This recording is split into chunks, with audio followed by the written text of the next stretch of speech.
Hi everyone! Welcome back sa aking YouTube channel.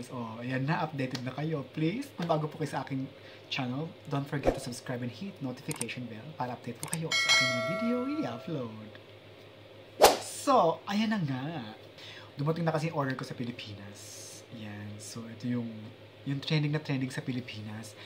At dahil, hindi ko pa to, ito pa yung gagamitin ko pa lang siya, okay, mag-expect na wala pang resulta, gagamitin ko pa lang, bubuksan ko pa lang sa harap ninyo.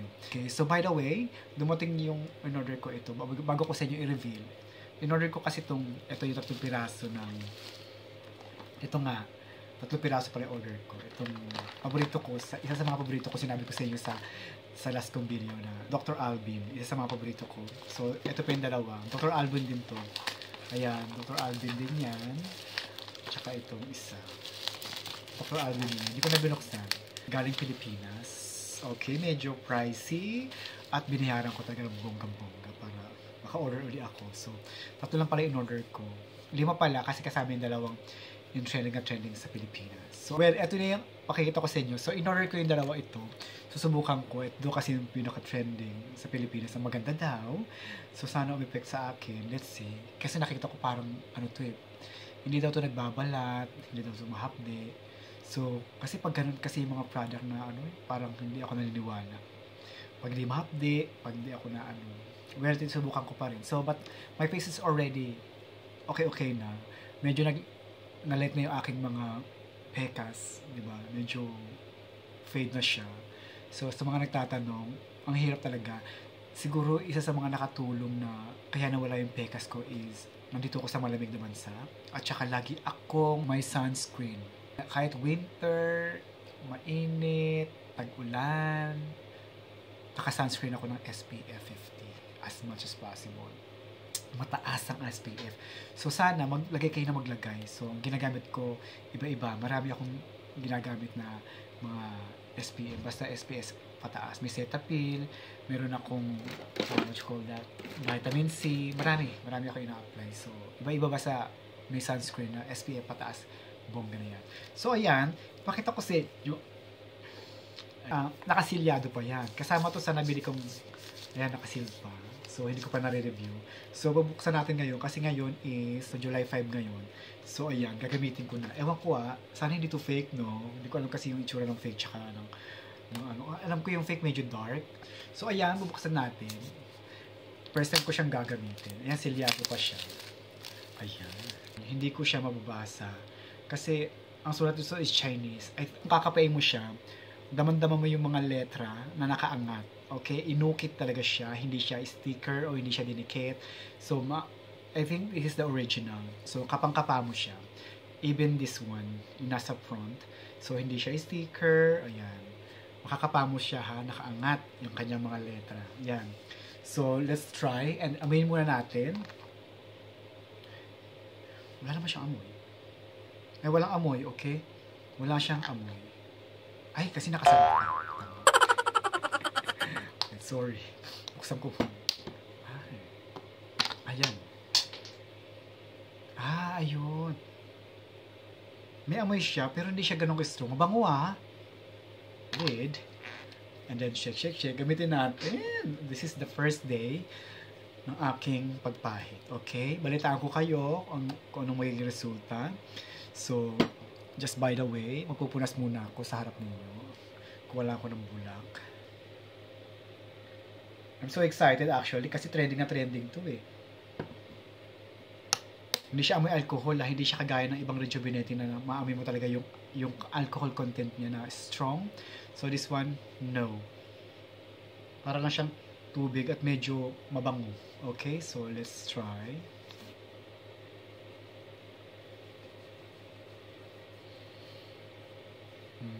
Parang lang siyang tubig.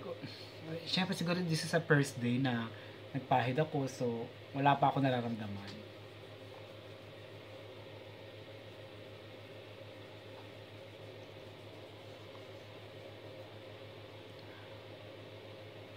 Yan pa yung makeup ko, hindi pa nakaalis. Yan, wala. Salamat natin liig. Total marami naman to. Tingnan natin kung ano magiging resulta nito. Sana mag-effect sa akin. Kasi napapanood ko sa TikTok, sa ibang channel na effective at saka trending daw. Maganda daw ito. Sana maganda kasi hindi naman tayo pare-pares ng skin, no? Na yung ibang maganda sa kanila, sa atin hindi mag-work, ganun. So, yun ang maganda. Hindi masakit sa ilong, walang alcohol content na maamoy, so hindi siya strong. Very light, para lang siyang tubig. Ayan. Para lang ako nag-ilamos ng tubig. Balitaan ko na lang kayo, ha? Subukan ko to. But today, okay? See you later. Bye for now. Hi everyone! So, welcome back! So, ito na. Ibibigay ko na yung final review dito sa product na ginamit ko na vitamin C. This one. Okay. So, hindi ko siya naubos. Ayan. So, ginamit ko to. Nag-start ako nung nabili ko to na dumating ng July 5 ko ito in-start. Kasi napag-receive ko galing itong Pilipinas. So, ginamit ko na siya. Hindi na ako nagdalawang isip, blah, blah, blah. So, ginamit ko to ng umaga at saka ng gabi. Almost 2 beses. Misa 3 beses pa. Kasi gusto kong may mangyari ba. Sabi ko, napansin ko, ito, ipabibigay ko sa inyo yung aking final review sa product na to. Okay. So, ito, ang nagamit ko ng almost 25 days. Yun ay umaga at saka gabi. Misa naglagay ako sa tanghali. Sa mga nagtatanong, nabili ko po itong dalawa na to sa halagang mga 2,000 pesos to. So, ganun siya ka-expensive. Ang mahal po yan, bili ko dito is 2,000 pesos. Laban o bawi? So, sayang ba yung pera ko na binili nito or hindi? Okay. Alika, explain ko sa inyo. So, ito na.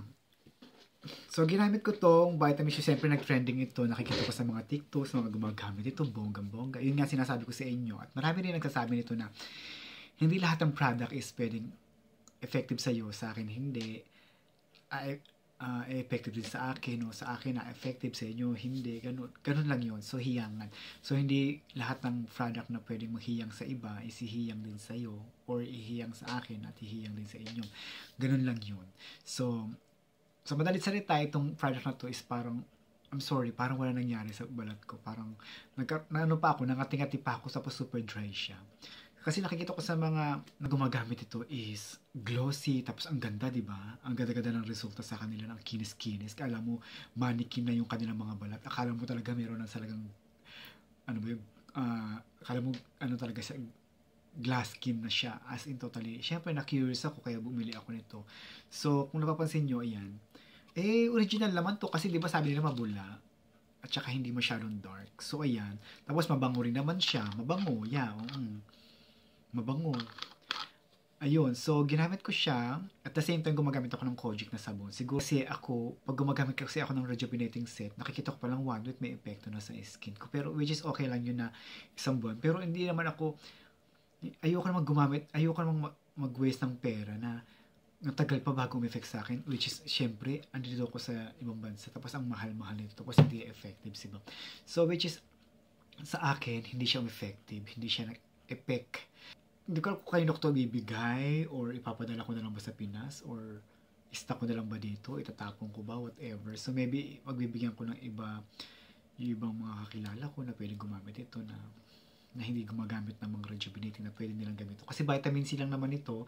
So hindi siya hindi siya nagbalat, hindi siya mahapde. Tutusin yung experience ko dito na para siyang tubig. Yeah, parang tubig lang na para kung nagpapahid ng tubig. Yeah. Yung gano'n ang aking pakiramdam, walang bigat, walang hindi siya mabaho, hindi masakit sa ilong. As in tubig, pero mabango siya, yun lang. Pero mabango. Yun lang, parang tubig lang siya. Hindi siya gumana sa akin. So, yun, kaya buti na lang pala, nagpasabay ako ng Dr. Alban. So, nag-start ako ng Dr. Alban noong August 1. Nag-start na ako maggamit ito. Gamit muna ako ng toner ko na Dr. Alban ko na in order. Ko. Yan. Kaya swerte kayo sa mga nandiyan sa Pilipinas na ang mura-mura dyan, tapos siyang pa kayo. So, bongga. Congratulations. Yun ay para talaga sa inyo. Yan, lalo na sa mga, yung mga ating mga sisi na walang masyadong budget na, at tapos siyang pa sila dyan. Pwedeng-pwede yan sa kanila. Yung walang masyadong budget, di ba? Go yan. Laban. So, at least subukan ko siya. Okay na ako dun. Sama natin leeg. Ayan. So, ayan.